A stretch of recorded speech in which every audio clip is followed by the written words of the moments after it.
Hi everyone, my name is Thomson. I'll be presenting to you today about sustainably financing operations and maintenance at Lake Mattamuskeet. I'm here today from UNC Chapel Hill's Environmental Finance Center. We work with governments and other organizations to provide environmental programs and services in fair, effective, and financially sustainable ways. And we really work all across North Carolina and with partners across the country as well. And the initial request of the EFC was to help with this kind of conundrum facing infrastructure at Lake Mattamuskeet. So we know that there is need for infrastructure to maintain water levels and quality. That requires both an upfront capital investment to build the infrastructure, but then also long-term covering those costs of operations and maintenance. So making sure that our infrastructure is working, not just when it's put in the ground, but several 10, 20 years into the future. And the biggest problem is that Lake Mattamuskeet lacks a group of ratepayers that could really sufficiently cover these expenses.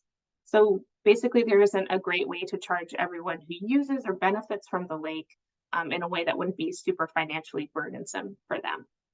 And so we wanted to see, how can we sustainably finance maintenance of this infrastructure over the entire lifetime of the project? We did this, we wanted to identify sustainable funding models of O&M, research examples, and then evaluate the models for their applicability. And we did this by reviewing the literature, both some government sources and also peer-reviewed articles, interviewing subject matter experts at these organizations, as well as School of Government and other North Carolina groups, and then conducting a web scour for examples. And what we settled on was these two options. So either an endowment or a trust would be the best to cover these long-term operations and maintenance expenses. And I'm going to walk through them. So first, we'll talk about an endowment. This is an interest-bearing account that funds activities for whatever purpose. And you might be more familiar with it in the context of like an arts endowment or an educational endowment. So there's a principal or upfront investment that's maintained throughout the lifetime, and it generates interest, and then that interest is used for whatever purpose of the endowment. They have specific governance structures that really require legal counsel to set them up correctly, and they may be subject to certain rules from the state as well. Here we have a little graphic that kind of walks us through the steps for an endowment. So we have that initial principal investment in blue. It generates interest in green and orange, and then we can use that interest to fund our activities, be part of our budget, fund our operations and maintenance, etc. What we did is we modeled what this could look like for Lake Mattamuskeet. So we had a principal of $10 million. We thought there could be, or we assumed a 5% interest rate, a similar amount of withdrawals, and then we can see that over the lifetime, our balance stays the same, right? So that's what a true endowment is that $10 million never gets touched and it's never recovered. This looks relatively simple, but we didn't consider a lot of unknown variable factors that could impact the performance of this. So inflation, variable returns, so variable interest, if our costs vary, and if we make more contributions to the endowment over time. So that could all kind of change the performance. We also looked at a trust, and the difference here is that both the interest and the principal can be spent out by the end of the project's lifetime. There's often a separate manager of the trust than the beneficiary.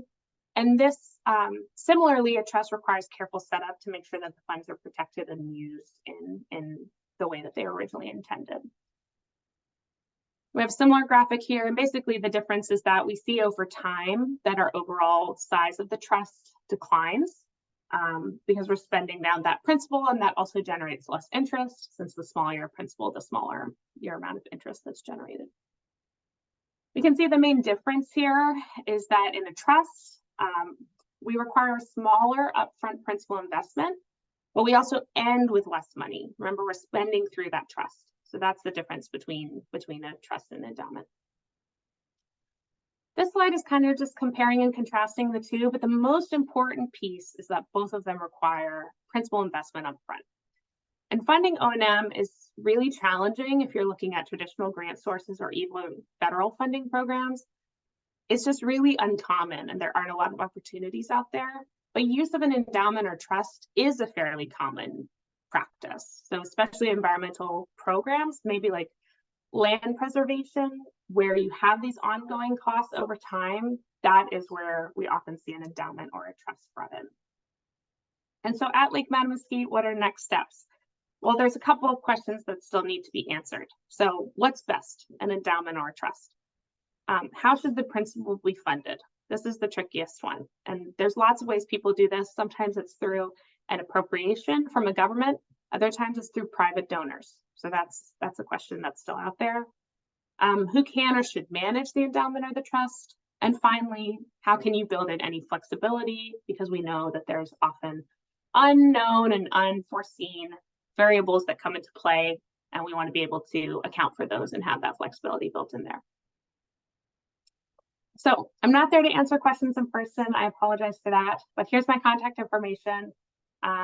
Thank you for having me, and have a wonderful and informative evening. Thanks.